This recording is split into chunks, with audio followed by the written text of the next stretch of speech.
पंखा नहीं कहीं नहीं तो हमारे क्रिसमस लिया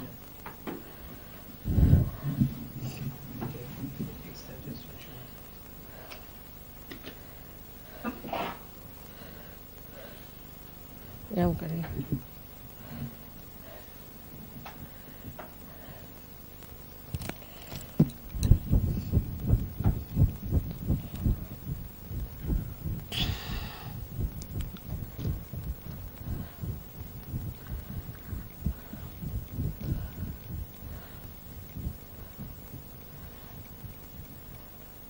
हाँ ठीक है प्लीज बी सीट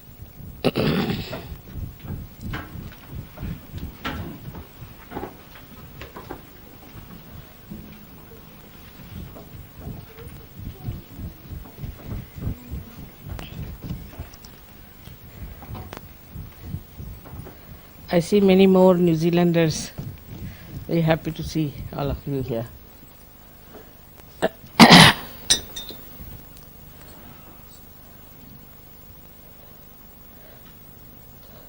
थोड़ा नीचे करा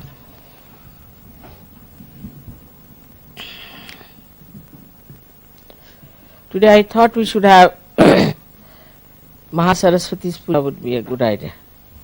Because we did Mahalakshmi, let's have Mahasaraswati.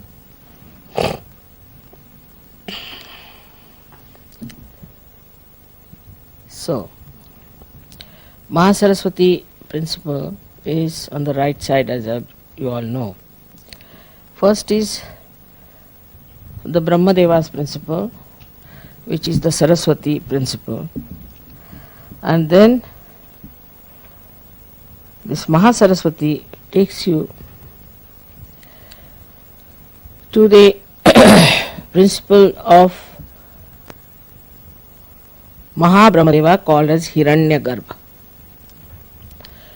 Now this Hiranyagarbha principle is very important for Sahajis.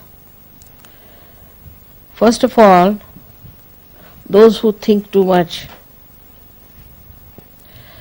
or those who create too much without realization, those who express themselves in poetry or in literature or in music, you can say, in paintings, in all kinds of arts. If they are not realized souls, then they go to the left, to the extreme, or to the right. So, for example, if there is an artist, if he goes to the right, gradually his paintings will become extremely violent expressions, would be very much showing something very violent. And also, rather I would say, he would be a man who would be inflexible. He'll have his own style, he can't move into another style, he will use the same style and he will not get into any other style. Kind of a austere nature he develops in his productions, and then when he gets tired of it, then he will take to something you can say like abstract art. But without realization, the abstract art can be something very absurd and funny. I have seen the extremes of it. That I have seen people who put big canvases on the ground and poured lots of oil paints one after another and roll over it. It's supposed to be a painting. They say this is spontaneous because they fell on it or they rolled on that, so it's spontaneous painting that's come out. Now this spontaneous painting should come from a spontaneous personality. not by rolling on thing or something. I mean, all sorts of things they do. But there's no end to it, to which nonsensical things they take.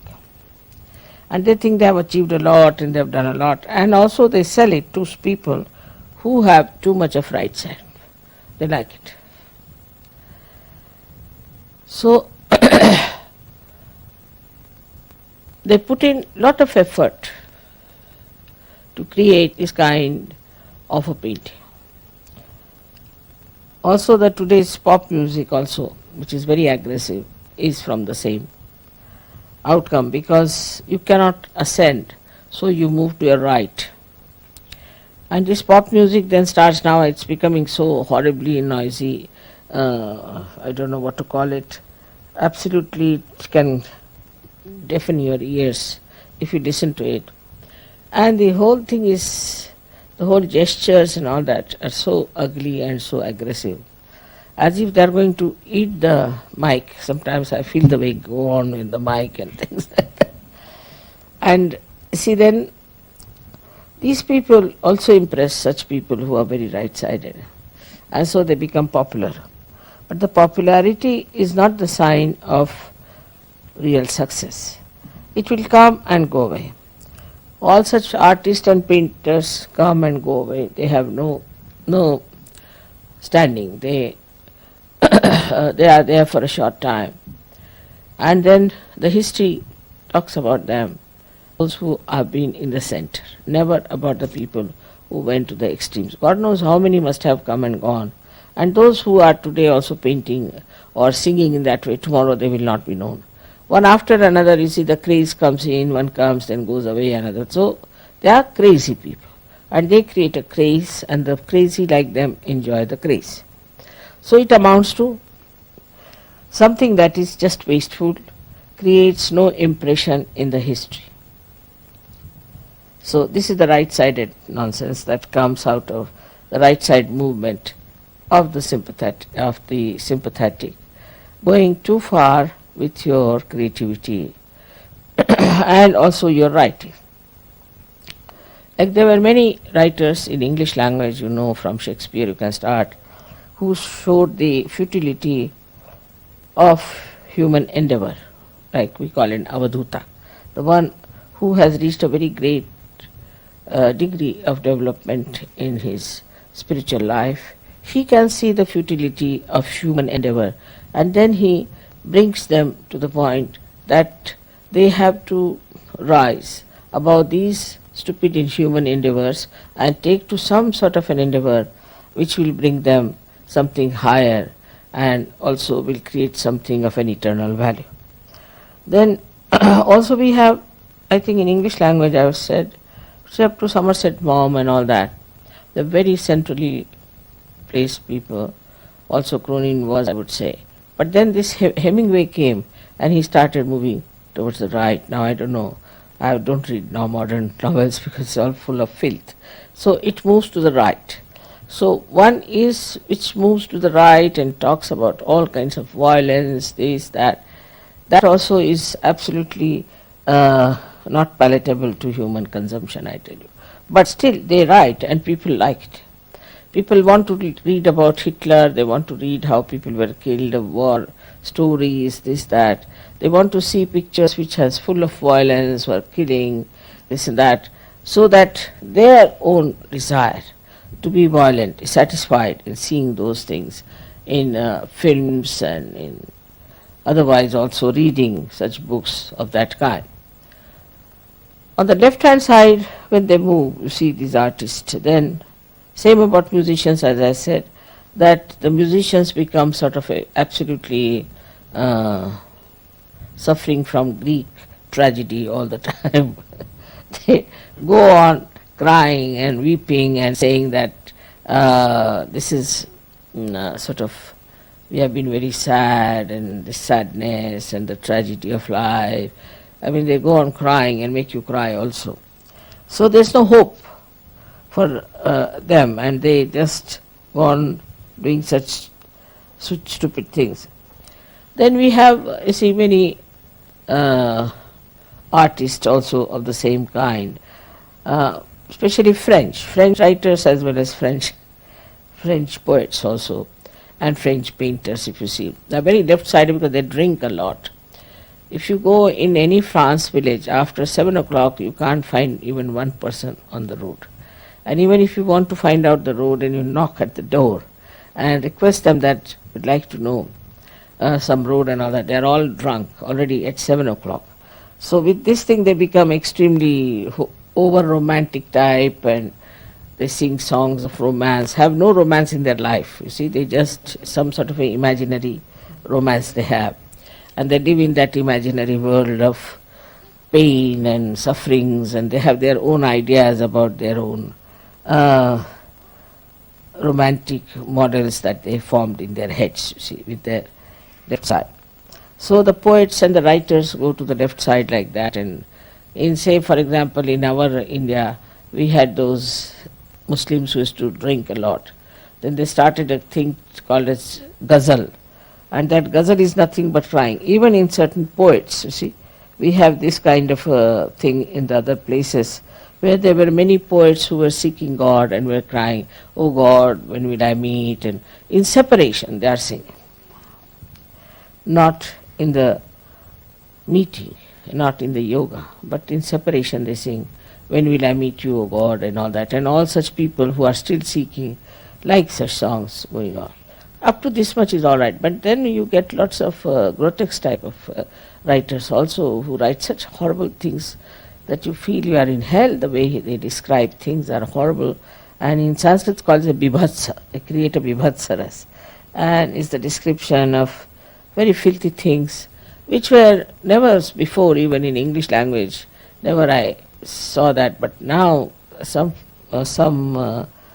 books are full of filth and dirt and horrible sex descriptions that you just can't bear it.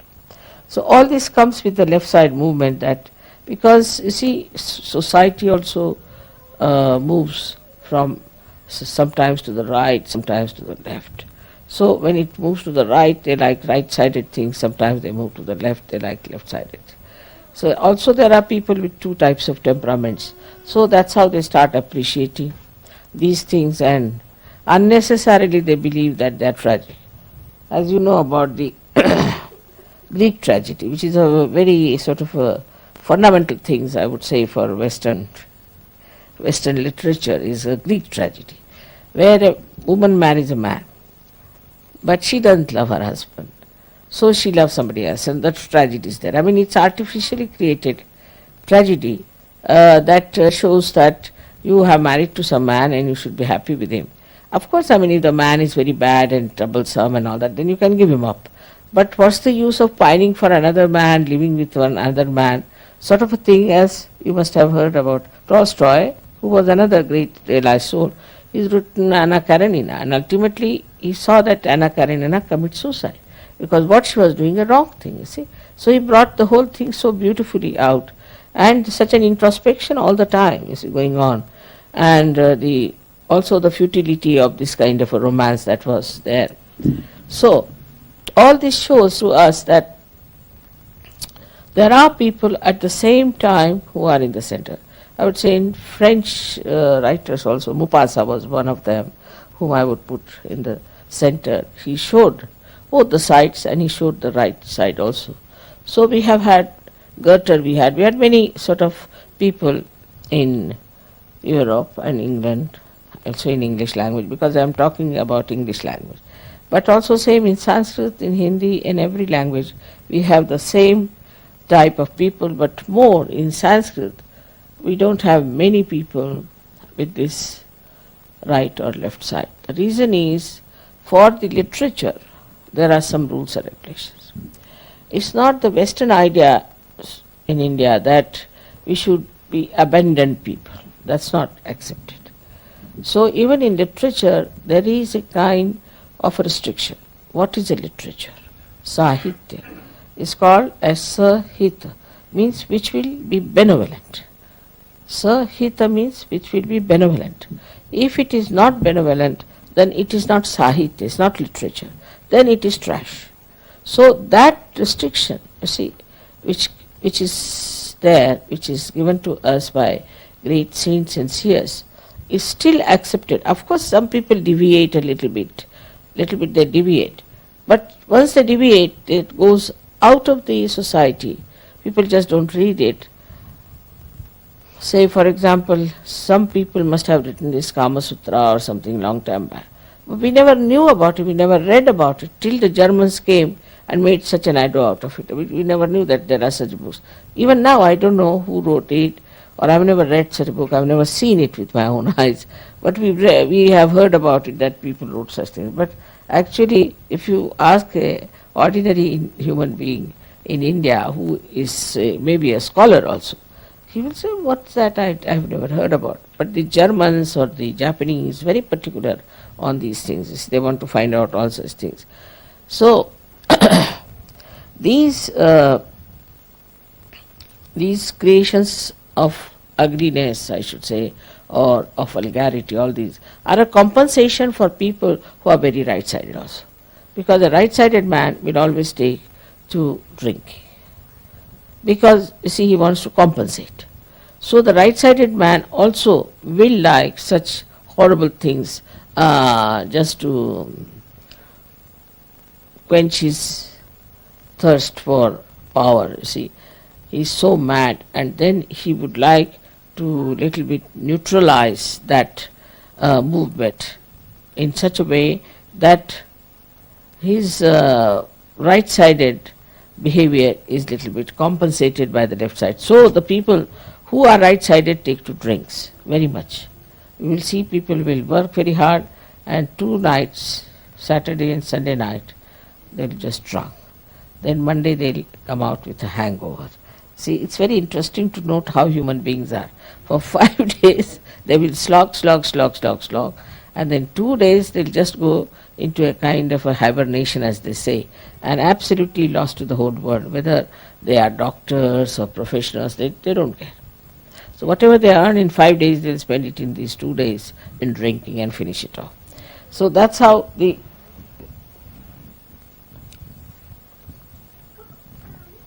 total gain in all that creativity comes. Now, when these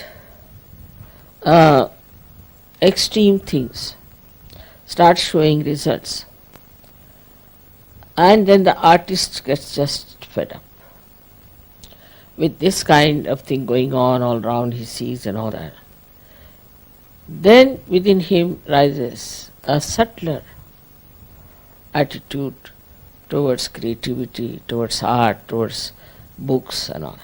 And then he starts in that reading about the true knowledge, pure knowledge. He wants to see paintings, or he wants to listen to music which sings of divine or divinity. Whole that madness makes him really think that now we should start doing something better. And then the Mahasaraswati principle starts working out. But in that also, when they start thinking of God, they fall into traps. Like, you see, somebody might fall into some sort of a religion. Now, as you know, these religions so-called are just money-oriented or power-oriented. They are not at all, in no way, spirit-oriented. That's the reason when they are not spirit-oriented, what they give people is a kind of a personality which is all mental. You ask them about Upanishads, they will cite verses after verses.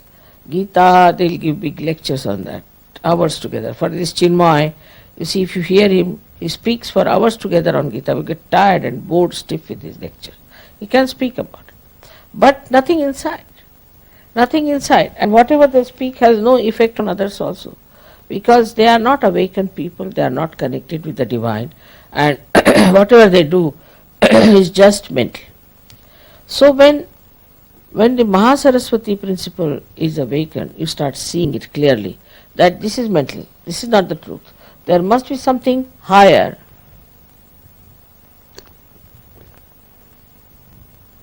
We read about all the spiritual works in their own religion in which they are born. Then they start moving out and reading about some other religions also. Then they think that every religion says the same thing. Then it comes to the Agya point. When it comes to the Agya point only, there then suddenly they realize that there is something wrong, that people are mentally only accepting this religion, and there must be something beyond this. At that point, if somebody gets the realization, he just sticks to it. But this Mahasaraswati principle has to be awakened in all the people who are musicians, who are artists, who are this and that and that. And those who have reached that state, then suddenly they can get realization very easily. I have seen some people, very great artists they are today, but when they came to me first were not at all well known or anything. But when they came to me while singing only they got their realization. Just singing. Or there was one gentleman who was just playing tabla before me. I was not so good. All right. And then I was in Pune where I saw him. And in Pune he was playing very well. And I said, he's the same fellow. But somebody said, no, mother, he's not the same. He was not such a great player. I said, all right. I had taken some flowers for these musicians, so I sent it. He came running and touched my feet. Mother, have you not recognized me or what? I said, I have. That's why I brought you the flowers. I didn't know what to say. But the way he had improved now, he is a world-famous tabla player. World-famous. It has happened with many others also, with the Sarot people, with the star people. So many people have achieved a lot. Musicians, they, after coming to me, they have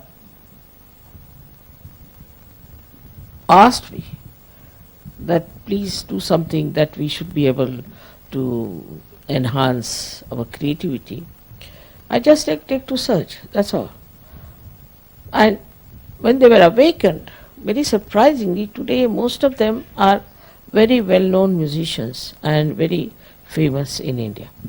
Of course, the Western musicians, I don't know where to lay my hands because I don't know till the way they are screaming these days. I think their throats will be out, maybe something, then they might come to me. But on the whole, my own idea is this.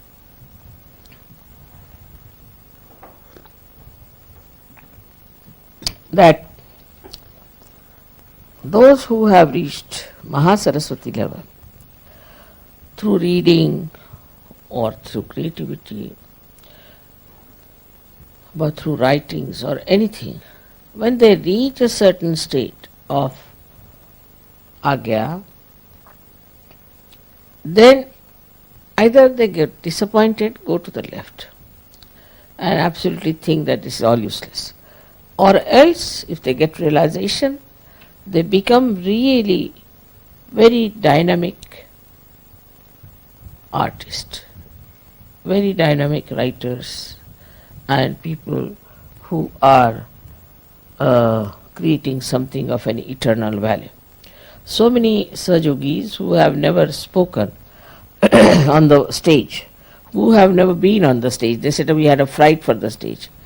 They all, surprisingly, now have become great orators and speak very well and know so much. So, this is the Mahasaraswati principle.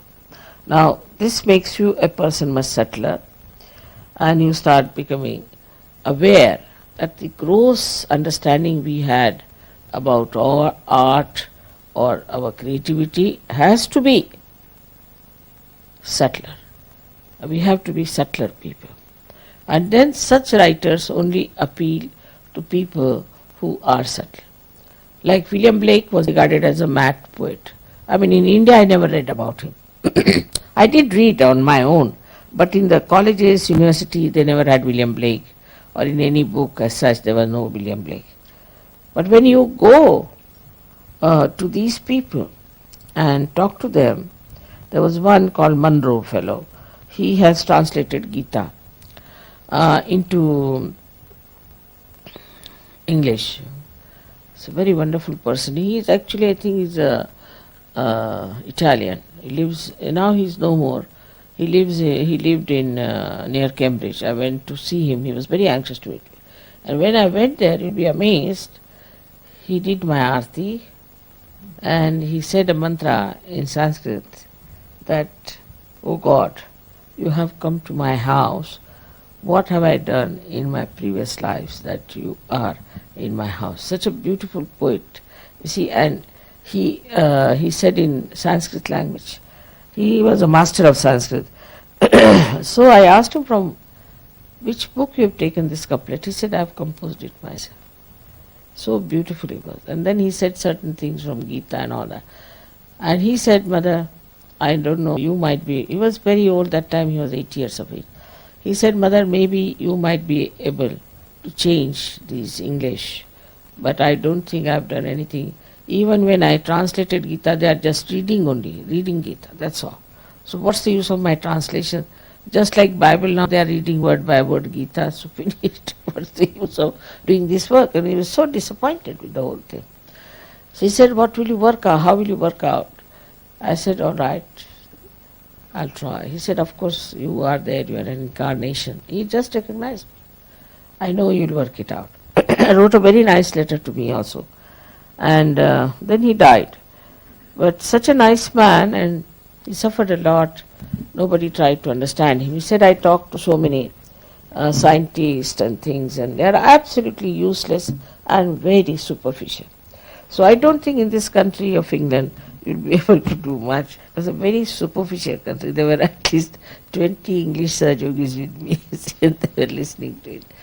He said they're extremely superficial, this language is superficial, they don't know about anything about spirit or anything about Kundalini. But he was a very well-read man, very, very deep person. And he told me that while he was studying, gradually he felt this Mahasaraswati principle. The way he didn't say Mahasaraswati, but he felt that there must be subtler knowledge. So he took to books like Gita, this, that, and then suddenly he felt that it's all reading again. It's just the same, like translation. Especially when he translated Gita, he was amazed that people were just reading it like Bible. Then he said that, Mother, I don't know how, but one day I was praying to Mother Mary and to the Holy Ghost, and I got my realization. So he was a realized soul. And he saw me in dream, you see. He said, in dream you came and gave me realization. It's surprising. He saw me in dream and he got it. There's another few people who have got it, but especially him, I was so surprised. So when I arrived in his house, he recognized me immediately. He said, I saw you in my dream. You came and you gave me realization. You awakened my Kundalini and you gave me realization. So you can imagine that this gentleman was so beautifully placed, so subtle he was, that at the Agya point, he just got the dream and he got realization. And he said, all the knowledge is now revealed to me so much more. And then he sat down with me. He said, can you stay for some time? I said, I'm now going away. But at least for 5 hours he was talking to me. He was not tired. He would not leave me. Such an old man was sitting at my feet. I was telling him, you sit on the chair. No, I'm very good. I'm very much all right. You're sitting there. So this is what happens with this Mahasaraswati principle developing within us. But we should allow that to grow within us. So in Sahaja Yoga we are not told that we are not to read any book. Not at all. We have to read.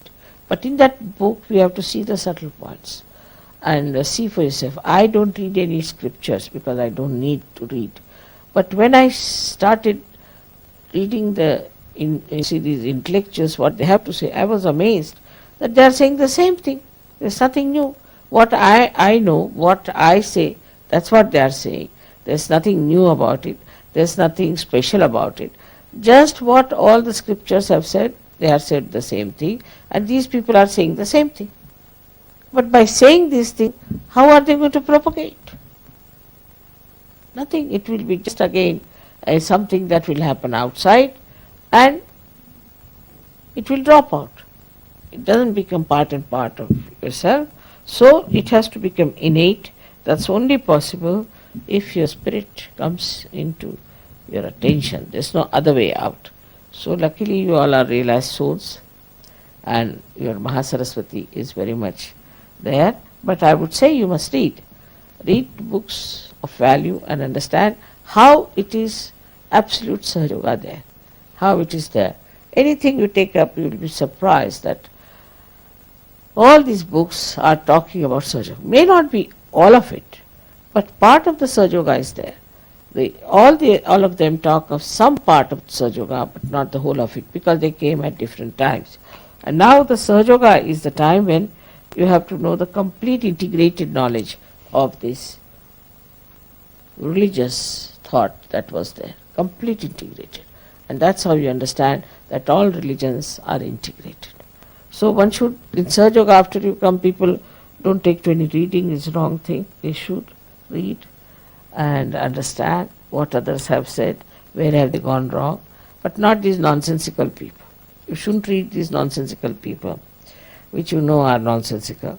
But so many, the other day I got this book of the Christian Science. It's all Bible, nothing special about it. They are saying you should not do this, you should not do this and all that. It's all written in the Bible. What new things are you telling? Nothing. You don't need a science for that, it's just there. But they are making money out of it by explaining, and there's no explanation needed. Because that has to come within yourself, is the point, which is not there. So now this Mahasaraswati principle is awakened within us, and we have to read and see the subtle side of this growth of thought, how it grew up and how it became subtler and subtler, and how so many people in the world have contributed to it. So many artists, so many musicians, and so many, we can say, writers who have really contributed to the central path of Sushumna. Because they became realized souls, they were realized souls, some were born and some became, and then they completely wrote about the yoga. For example, Rabindranath Tagore, in the beginning he writes, when will I meet you, my friend, and all that, what you call the separation song, because of yoga. And then after some time, suddenly he gets his realization, because he becomes subtler and subtler and subtler. Then he writes about his meeting the spirit, and he writes about it. So these things work out in such a manner for some people that by their subtleties they arrive at a point of realization. Same thing happened with Buddha. He did the same thing. He renounced everything, he renounced his family, went out, read Upanishads, this, that, everything he read, and ultimately reached Gaya, where he was sleeping under a banyan tree. And while sleeping only, he was so tired and fed up, he got his realization. And that's what is very important. But for the Buddhist, what he did before going there is important. So they want to also renounce this and become sannyasis, this, that. But by becoming that, nothing is going to happen. It's going to Gaya, and sleeping there also won't happen. It has to happen because he was a pure seeker, true seeker, and that's why it happened. But for Sahaja Yogis, they don't have to do anything of the kind. They just get it realization. Because I think most of them in their last lives have crossed most of their problems and have known that it's nothing, it's all nonsense in all these things. Or maybe in this life also they must have realized it's all nonsense, and then they must have come to Sahaja. So it's a very great luck for you that you are here and you've got your realization and that you are enjoying it. May God bless you.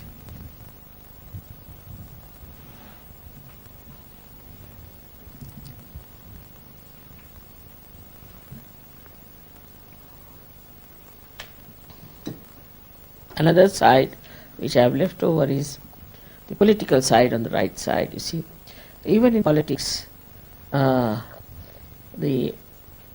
growth becomes subtler and subtler. Like in, say, we can say in Russia, when it was such a power-oriented thing, it's not money-oriented. The communism was so power-oriented, it reached a place that a person like Gorbachev was to be born. Who would put it in a proper sense? And he came on a central path. He didn't want complete democracy as it is in America. It's a democracy. But he wanted a balanced thing. So far he has not been able to manage, but I'm sure one day he will be managed. But he will be known all over the world for his great thought and great work of reducing the pressure between the two great, or say, between the two ideologies. And he's done such a good thing that now there's no war, going to be no war, as not a very big world war, but could be a little bit here and there. That also is coming up, which is a problem of fundamentalism. Is not due to political but fundamentalism. So now the problem today is fundamentalism, and that also comes from the right side, absolutely. Fundamentalists are all right-sided people, and this right-sidedness takes them to any extreme of violence, could be, or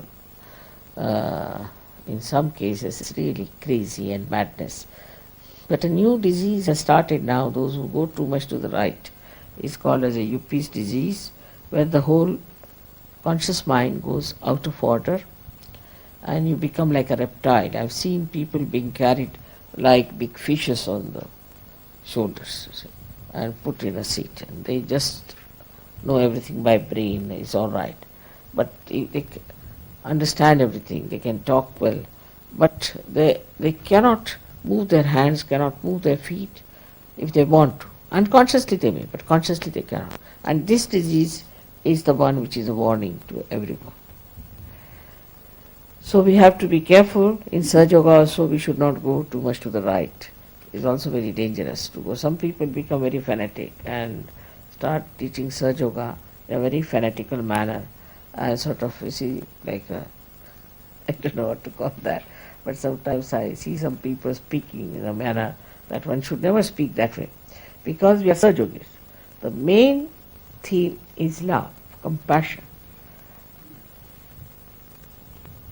which is a living force, and must be done everything with that force, which is a beautiful living force, which creates these flowers, which does all kinds of beautiful constructive things. It should not be in any way a oppression, domination, or in any kind of command. You should not do like this, an organization, nothing of the kind. It is something so spontaneous, so beautiful, just works out. But as these trees have to be embedded in the Mother Earth, in the same way you should be embedded in the principle of Sahaja Yoga, which is compassion, love, and divine grace. If it is not there, then you will have problems with leadership, you will have problems with anybody who is a violent person cannot stay in Sahaja Yoga. He has to disappear. Either he should change himself entirely, or he has to disappear. It doesn't work out with people who are violent. So one has to understand that you may be in any position, you may be anywhere, you may be a very poor person, you may be very rich, it makes no difference for a Sahaja Yogi. The best thing to judge yourself is that whenever we are doing anything for anyone or saying anything, is it benevolent or is it violent? Is it for our self propagation or self holier than thou sort of a principle, or it is for the goodness of others? Once you start judging like that, you will be amazed that your whole system will change. Your way of talking, your way of working it out. For example, today, you see, there was a lady who wouldn't allow me to talk at all. She was talking all the time about something which was not important. But still I was working it out, because I knew that there's no need to talk now. With this gentleman I can work it out. So it is always so that you should try to see the whole thing as a complete play, and take a very the तटस्थ को हिंदी में क्या शब्द होगा, मराठी में उसको दे, a witness state. In a witness state you should watch. If you watch everything in a witness state, then you can handle the whole situation very nicely. Even if you do not talk, if you do not say anything, still in a witness state you become very powerful, and in that witness state you can easily solve lots of problems. May God bless you.